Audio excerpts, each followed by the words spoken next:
এই যে বাহিনীর প্রধানরা যে অন্যায় কাজ করেছে এটা তাদের ব্যক্তিগত। The question is, যে কাজটা যখন তারা করেছে তখন কি তারা সরকারের বাহিনীর লোক ছিল না? বেনজির আহমদ অত্যন্ত স্মার্ট লোক, তার দিকে তাকালে নাকি বোঝা যায় না তিনি এত অন্যায় করতে পারেন।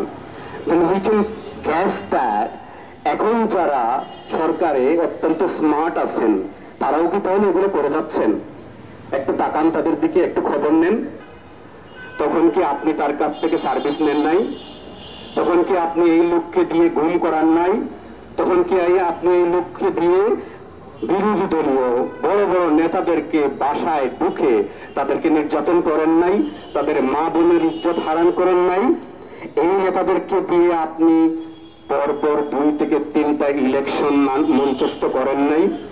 এরাই তো রাজপথ মাঠ দখল করে বিরোধী দলকে আটকে রেখে তারা নির্বাচন করে আপনাকে ক্ষমতায় বসিয়েছে। আজকে আপনি কিভাবে বলেন এটা তার ব্যক্তিগত? যদি এটা তার ব্যক্তিগত হয়, আপনার দায়িত্ব কোথায়? যখন সরকারের সর্বোচ্চ পর্যায় থেকে এইরকম দুর্নীতি করা হয় সেটা আসলে সংবিধান বিরোধী কাজ, কারণ এটা জনগণের অধিকার এবং জনগণের অধিকারকে হরণ করা হয়। অতএব এই সরকার কোনোভাবেই এই কথা বলে পার পাতে পারেন না যে এটা তার ব্যক্তিগত। তাছাড়া আরেকটা ফানি কথা তিনি বলেছেন, সেটা হচ্ছে এই যে বেনজির আহমদ অত্যন্ত স্মার্ট লোক, তার দিকে তাকালে নাকি বোঝা যায় না তিনি এত অন্যায় করতে পারেন। We can guess that এখন যারা সরকারে অত্যন্ত স্মার্ট আছেন তারাও কি তাহলে এগুলো করে যাচ্ছেন? একটু তাকান তাদের দিকে, একটু খবর নেন। এভাবে পর্যায়ক্রমে আপনারা নাটকগুলো মঞ্চস্থ করবেন, জনগণকে বিভিন্ন কথা দিয়ে বুঝাবেন। এই সময় আস্তে আস্তে শেষ হয়ে যাচ্ছে, এই সময়ের আর বেশি বাকি নেই।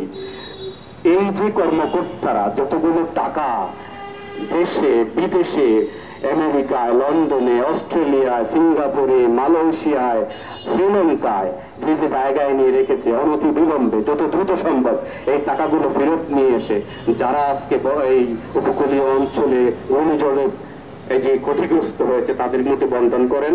জনগণ এই ব্যাপারে আপনাদের বিরুদ্ধে কোনো কথা তুলবে না। তাছাড়া সরকারের কাছে সর্বশেষ কথা যেটা, সেটা হচ্ছে এই এক বেনজির এবং আজিজ একজন নয়, এরকম হাজার হাজার বেনজির এবং আজিজ এখন এই সরকারের মধ্যে বসবাস করছে, সরকারের বিভিন্ন দায় দায়িত্ব পালন করছে। এই আওয়ামী কুচক্রী সরকার এবং এই আওয়ামী হায়ানাদারদের বিভিন্ন সদস্যরা এই কাজে লিপ্ত, যার পরিণতি আমরা দেখেছি কিছুদিন আগে। 1 পিস 2 পিস করে নাই, 80টা পিস করা হয়েছে তাদেরকে।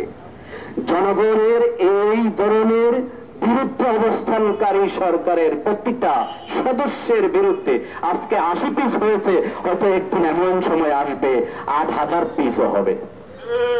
এই 8000 পিসকে থামানোর জন্য হলেও এখনই আপনারা পদত্যাগ করে জনগণের ক্ষমতা জনগণের হাতে তুলে দিন। এই কথা বলে আমি আমার বক্তব্য শেষ করছি। ধন্যবাদ।